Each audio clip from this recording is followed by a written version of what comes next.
강인하라. 칼보다 예를, 전쟁보다 문화를 택한 나라. 여러분, 고구려 이야기는 들어보셨죠? 산에서 태어나 칼로 세상을 정복한 나라. 근데 오늘 이야기할 나라는 좀 달라요. 이 나라는 물 위에서 태어났거든요.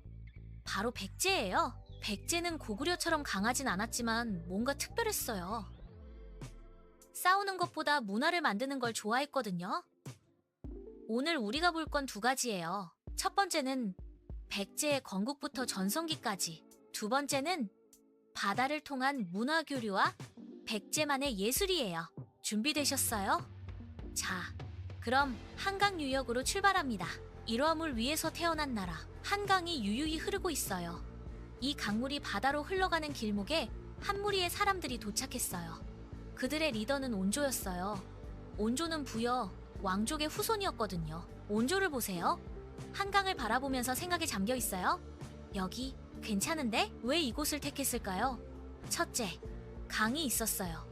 강은 물자를 실어 나르는 고속도로였거든요. 둘째, 바다랑 가까웠어요.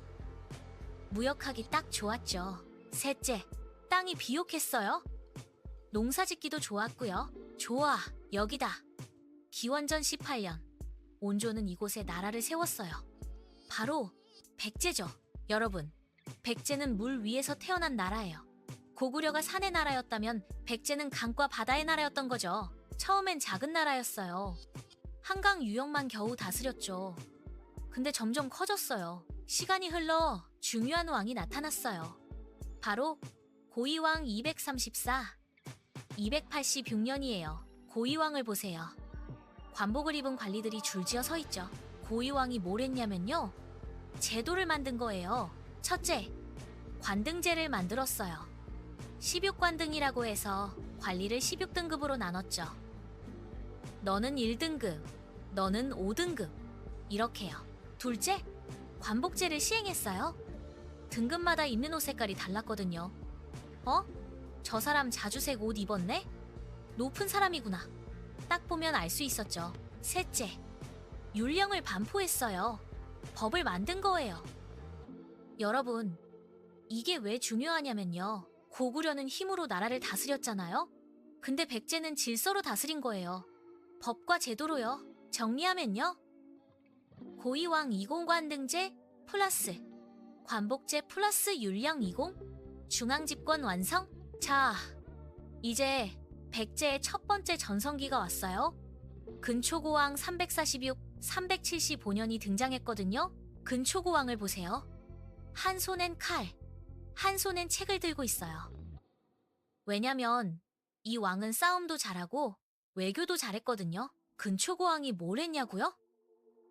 첫째, 마한을 정복했어요. 남쪽에 있던 작은 나라들을 쭉쭉 합병한 거죠. 백제가 확 커졌어요. 둘째, 고구려를 공격했어요. 고구려만 강한 줄 아냐?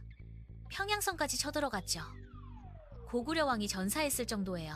셋째, 바다로 나갔어요.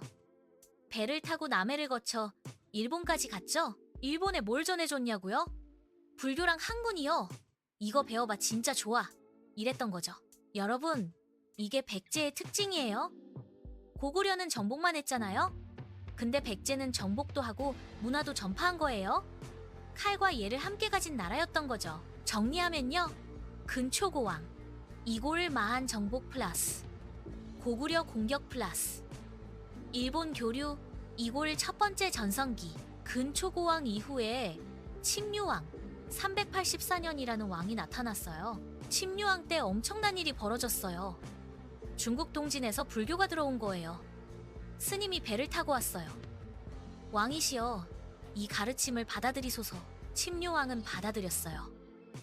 좋아, 우리도 불교를 믿자.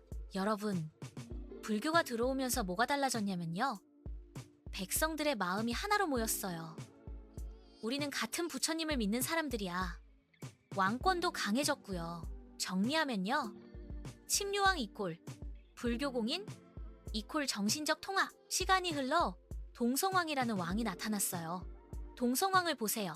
신라왕과 악수하고 있어요. 뭘 했냐면요. 신라랑 혼인동맹을 맺은 거예요. 백제 공주를 신라왕한테 시집 보낸 거죠. 우리 이제 사돈이야. 왜 그랬을까요? 고구려가 너무 강했거든요. 우리끼리 싸우면 고구려만 좋아해. 뭉치자.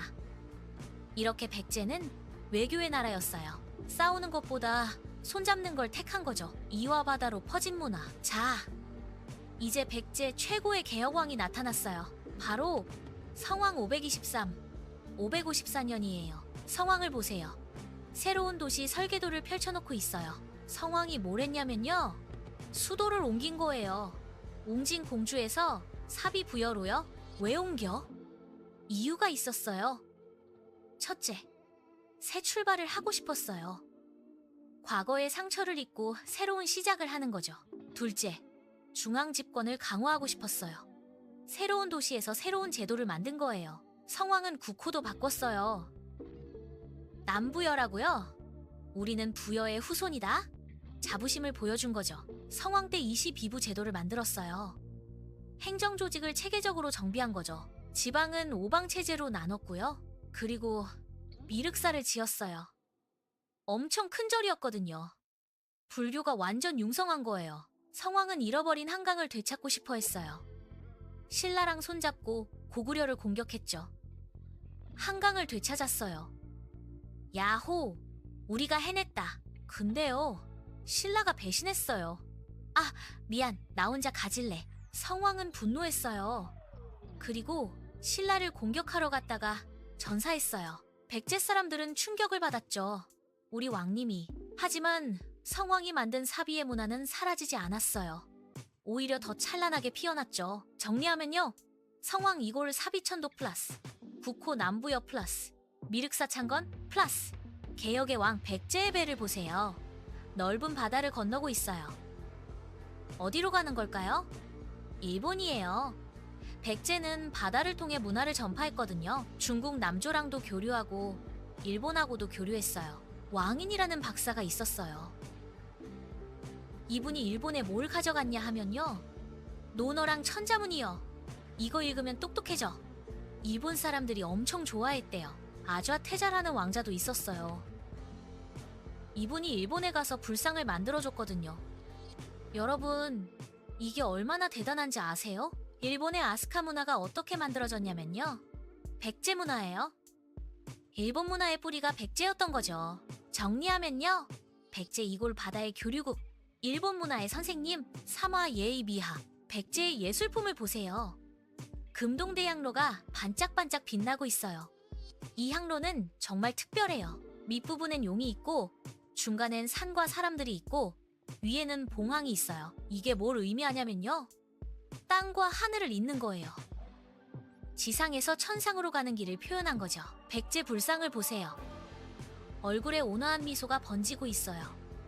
이걸 백제의 미소라고 불러요. 고구려 불상은 강인하고 신라 불상은 엄격한데 백제 불상은 부드러워요.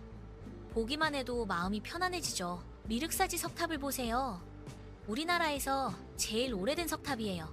원래는 9층이었는데 지금은 6층만 남았어요. 정림사지 5층 석탑도 있어요.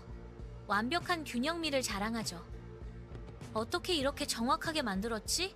여러분, 백제 예술의 특징이 뭐냐면요. 균형과 조화예요. 너무 화려하지도 않고 너무 소박하지도 않아요. 딱 적당히 세련됐죠? 백제는 강함보다 부드러움을, 과시보다 절제를 택한 거예요. 백제의 정치를 볼까요? 정사함 회의라는 게 있었어요. 귀족들이 모여서 중요한 일을 결정하는 거예요. 이 문제 어떻게 할까요? 저는 이렇게 생각합니다. 좋아요. 그럼 투표합시다. 즉, 왕이 혼자 결정하는 게 아니라 귀족들이 함께 결정했던 거죠. 합의 정치였어요. 행정 조직도 체계적이었어요. 16관 등의 육좌평 제도가 있었고 지방은 오방군 성체제로 나눴어요. 백제는 힘보다 머리로, 칼보다 말로 다스리려 했던 나라였던 거예요. 660년, 신라와 당나라 연합군이 쳐들어왔어요. 백제는 결국 무너졌죠. 의자왕은 항복했고 한강의 물결 위에 있던 왕국은 역사 속으로 사라졌어요. 하지만요, 백제의 문화는 사라지지 않았어요. 일본에서 백제의 예술이 살아있었고 1000년이 지난 지금도 백제미라고 불리고 있어요. 백제는 칼보다 예를 택했고 전쟁보다 문화를 택한 나라였어요. 온조는 강을 택했고 고이왕은 법을 세웠어요. 근초고는 바다를 지배했고 성왕은 사비의 문화를 피웠죠. 백제는 강이 나라였어요. 그 물은 한 번도 피로만 물들지 않았어요. 항상 문화와 예술이 함께 흘렀죠. 백제는 싸워서 이기지 못했지만 세련됨으로 영원히 기억되고 있어요. 다음 편에선 법의 나라 신라 이야기로 돌아올게요. 구독, 좋아요, 알림 설정 잊지 마세요. 그럼 안녕.